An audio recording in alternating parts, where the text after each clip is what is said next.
Imagine this. Your money is buying less and less every single day, but at the same time, people all around you are losing their jobs. I mean, it sounds impossible, right? Well, that was the absolute nightmare of the 1970s. It was an economic crisis that basically broke all the rules and completely stumped the world's best experts. So today, we're going to unravel the mystery of the Great Stagflation. So here's the central puzzle, the thing that made no sense. For decades, economists thought there was this simple trade-off. If a lot of people were unemployed, prices should be stable or even falling. And if the economy was hot and everyone had a job, well, prices would go up. But in the 70s, the US got the absolute worst of both worlds: crazy high prices and millions of people out of work. How on earth was that even possible? Well, this bizarre, really painful combination got a name: stagflation. It's just a mashup of stagnation for a dead-in-the-water economy with high unemployment and inflation for those rapidly rising prices. It was like some kind of economic monster that nobody had ever seen before. Now, to really get what happened, you have to realize that the Great Inflation wasn't just one long, continuous disaster. Nope, it was actually two separate, terrifying spikes in prices. Think of them as two distinct waves of economic pain. The first one hit from 1973 to 75, and then bam, a second blow landed from 78 to 80. This two-part structure, that's a crucial clue in solving this whole mystery. Okay, so if you're an economist back then, where do you look first? Well, you go after the usual suspect, the idea that it's all about how much people are spending, what they call aggregate demand. But as we're about to see, that lead, it went cold fast.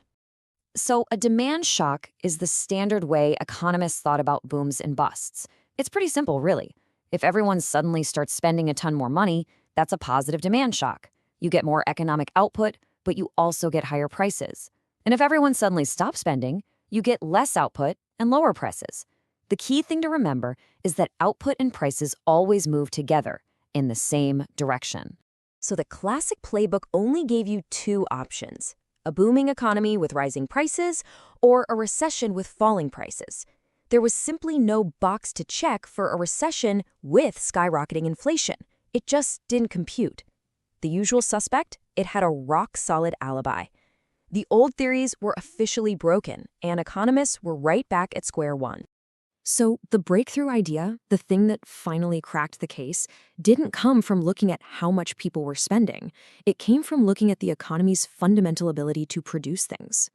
And this is where we meet the supply shock. Now, unlike a demand shock, an adverse supply shock is something that makes it way harder or way more expensive for businesses to make stuff. Think of a key ingredient suddenly becoming super rare or expensive. And here's the absolute game changer. A supply shock pushes prices and output in opposite directions. And here's how it all connects. If a key ingredient for the whole economy, like, say, oil, suddenly costs a fortune, what can businesses do? Well, they have no choice. They produce less, and that means fewer jobs. But at the same time, they have to pass those higher costs on to you, the consumer. And just like that, you have less economic activity and higher prices. That, my friends, is stagflation. The puzzle pieces were finally starting to fit together. Okay, so the theory sounds good, right? But what was the actual evidence? What were the real-world supply shocks that hammered the economy? It's time to look at the smoking guns. You see, the 1970s weren't hit by just one shock. It was a whole series of them, one after another. First, the government's attempt to control prices completely fell apart, and prices shot up. Then came the big one, the 1973 OPEC oil embargo, which quadrupled the price of oil. Then the economy gets slammed by food price shocks in 78, followed almost right away by a second massive oil shock. I mean, it was just a relentless, decade-long assault on the economy's ability to produce. But here's a really critical detail. Not all shocks are created equal. The first oil shock in 73, that was a permanent shift. The world was just never going back to cheap oil. But the second shock in 79 was more of a temporary price spike that eventually came back down. Now, this difference is so key because a permanent problem and a temporary one require totally different solutions, which made the crisis even harder to manage. And the damage wasn't just on the supply side. A supply shock like this also acts like a massive tax on the entire country. I mean, think about it. When you suddenly have to pay billions and billions more for imported oil, that's money that can't be spent on American-made goods and services. This oil tax literally drained spending power out of the economy, and that just made the recessionary part of stagflation even worse. So, the shocks explain the stagflation. Mystery solved, right? Well, not quite. The story doesn't end there, because the damage from these events wasn't just temporary. It actually left permanent scars on the economy. Economists have a pretty cool name for this: output hysteresis. The best way to think of it is like a deep injury. You know, even after the wound heals, you're left with a scar that permanently changes you.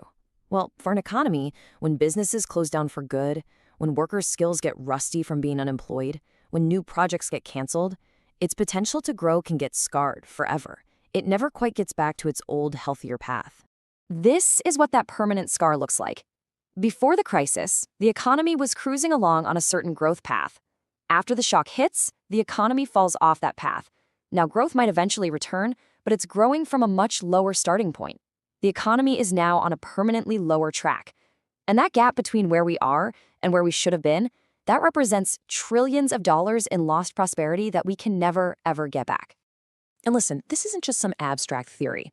A decade after the 2008 Great Recession, a different kind of shock, but still a shock, the U.S. economy's GDP was still a staggering 15% below the level it would have reached if it had just stayed on its pre-recession trend. Hysteresis has massive, real-world consequences. All right, so let's bring it all home. What's the final verdict on the Great Stagflation? And more importantly, what did we learn from it that can actually help us today? Probably the most important lesson was this: you have to know what kind of problem you're actually facing. Trying to fix a supply problem with tools designed for a demand problem? That's like trying to fix a car engine with a hammer. You're just going to make things worse. The 1970s forced nothing short of a revolution in economic thinking. And that revolution, it basically wrote the policy playbook we use today. Now, when a crisis hits, the first questions policymakers ask are, is this a temporary blip or a permanent change? Is this a supply problem or a demand problem? And crucially, they know they have to act fast and aggressively to prevent those permanent economic scars from ever forming, even if that means keeping interest rates low for a long time to let the economy fully heal. And that brings us right to today. With new supply chain disruptions, energy crises, and global conflicts popping up all over the place, the ghost of the 1970s kind of feels like it's back. And the real question we're left with is whether our leaders have truly absorbed these painful lessons about the critical difference between a demand problem and a supply problem. Because getting that diagnosis wrong again could cost us all dearly.